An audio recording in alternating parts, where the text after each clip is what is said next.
चलिए एक्सरसाइज 3.5 का question number 4 का अपन लास्ट पार्ट करते हैं, फिफ्थ पार्ट करते हैं। फिफ्थ पार्ट ये कह रहा है कि यहाँ पर एक रेक्टेंगल दिया हुआ है आपको और उसकी लेंथ और ब्रीथ यहाँ पर आपको लेट करना पड़ेगा और लेंथ ब्रीथ में कुछ इंक्रीज होंगी और कुछ सब्सट्रैक्ट भी माइनस भी होंगी। तो उस समय जो एरिया में क्या इफेक्ट पड़ता है, एरिया में क्या चेंजेस आता है वो भी देखना है।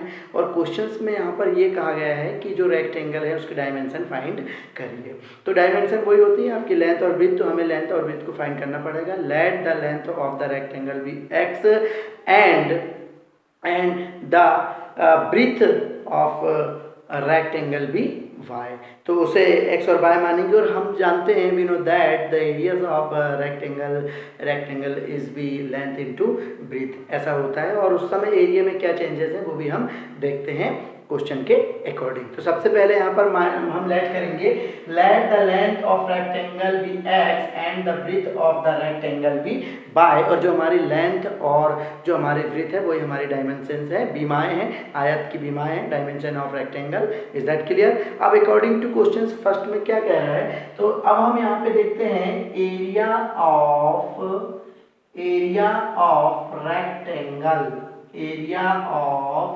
Rectangle equal x into Y. ये वी नो दैट, जो कि हम जानते हैं लंबाई गुणी चौड़ाई होती है। Is that clear? अब हम देखते हैं कि अकॉर्डिंग टू क्वेश्चंस इसमें क्या कहा गया है।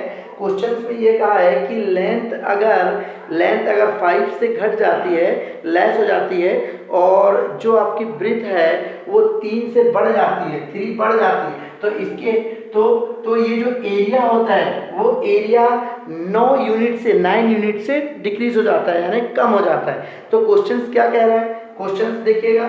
तो हम सबसे पहले यहाँ पर बनाएंगे एरिया ऑफ रेक्टेंगल। तो यहाँ लेंथ जो है, ये जो लेंथ है वो लेंथ जो हो रही 5 से माइनस हो रही, तो यहाँ पे क्या लिखेंगे हम x minus 5। Is that clear? ये आ गया। और इनटू, यहाँ पे बीच में इनटू का साइन, और ये जो इसकी ब्रीथ है वो ब्रीथ 3 से क्या हो रही, बढ़ रही है, 3 से मोर हो रही, तो y प्लस 3 इक्वल ये जो एरियाज है, ये जो एरिया है वो 9 से क्या हो जाता है, कम हो जाता है, 9 से कम हो जाता है। अब इसे हम सॉल्व करते हैं, x का y में मल्टीप्लाई करते हैं, तो xy प्लस 3x माइनस 5 से करते हैं 5y माइनस प्लस माइनस 5 3 जा 15, यहाँ आता है xy माइनस 9। यहाँ पे एक बात ध्यान देने योग्य जो है, अगर दोनों तरफ सेम कंडीशन की जो चीज़ें दिखे तो उसे आप काट सकते हैं। यहाँ पर ये देखेंगे xy और xy यहाँ से कट सकता है, तो यहाँ पर क्या बचा 3x minus 5y minus 15 equal minus 9। 3x linear of equation बनाना है हमें, 3x माइनस 5y इक्वल, इसे हम इस तरफ ट्रांसफर कर देते हैं, तो ये माइनस 9 प्लस में जाके 15 हो जाता है, तो यहाँ बचता है 3x माइनस 5y इक्वल, यहाँ 15 में से 9 गया तो हमारे पास 6 बचा। Equation first.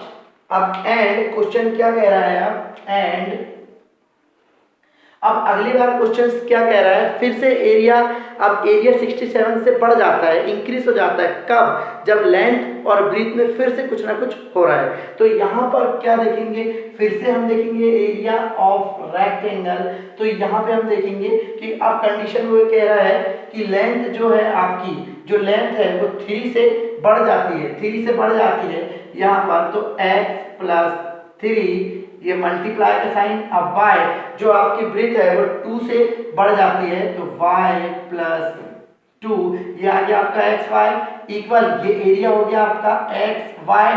और तब जब अगर ये लेंथ 3 से बढ़ जाती है और y जो मतलब ब्रीथ जो है वो 2 से बढ़ जाती है, तो आपका एरिया जो है वो 67 यूनिट बढ़ जाता है, 67 यूनिट बढ़ जाता है। तो इसे अब हम सॉल्व करते हैं, तो ये मल्टीप्लाई इसमें आ जाएगा, तो xy प्लस x का 2 में होगा तो 2x, फिर यहाँ से प्लस 3y और प्लस 3 2 जा 6 इक्वल xy प्लस 67। अगर हम दोनों तरफ देखें तो xy कॉमन है, अब यहाँ पर 2x plus 3y plus 6 equal 67, 2x plus 3y equal 67 minus 6, तो यहाँ पर बचता है 2x plus 3y equal 61, equation आपका सेकंड। अब यहाँ पर हम क्या करेंगे, बाय एलिमिनेशन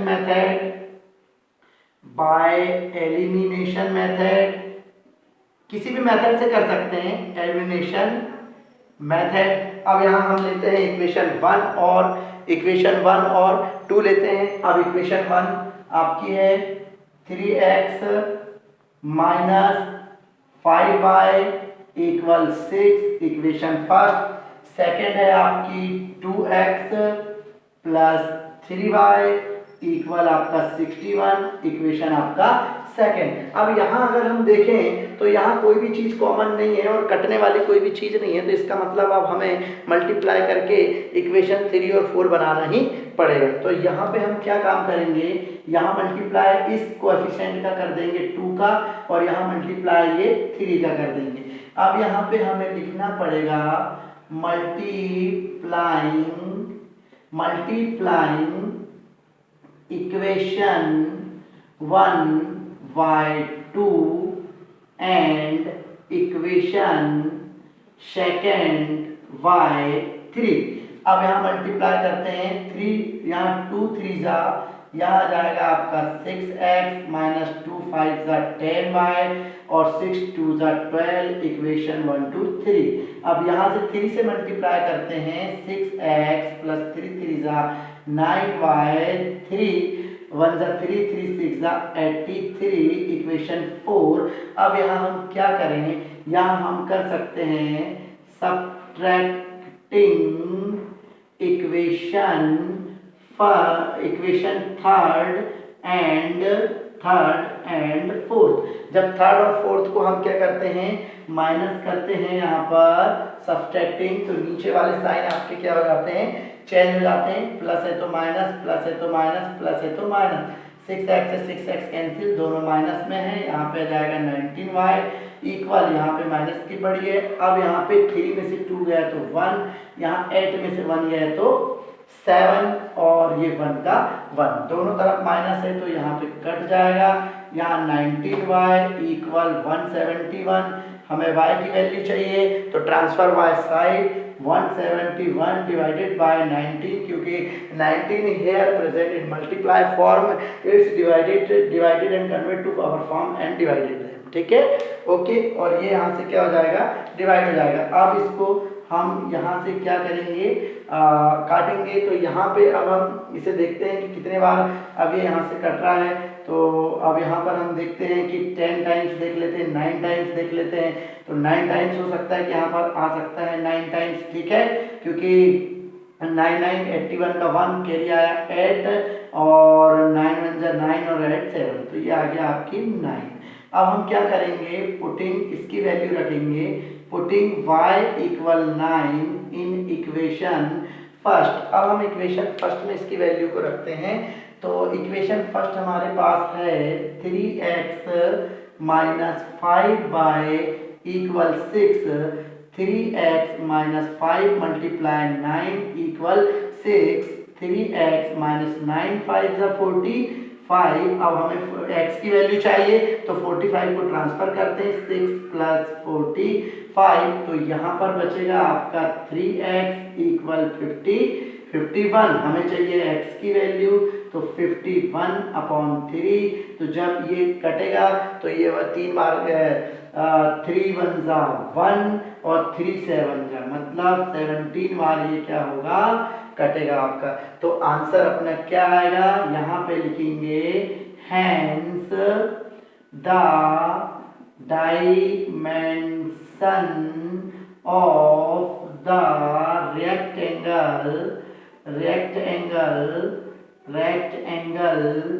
rectangle are यहाँ पे x की value 17 and 9। So this is the answer. So enough the exercise. Is that clear? Thank you very much.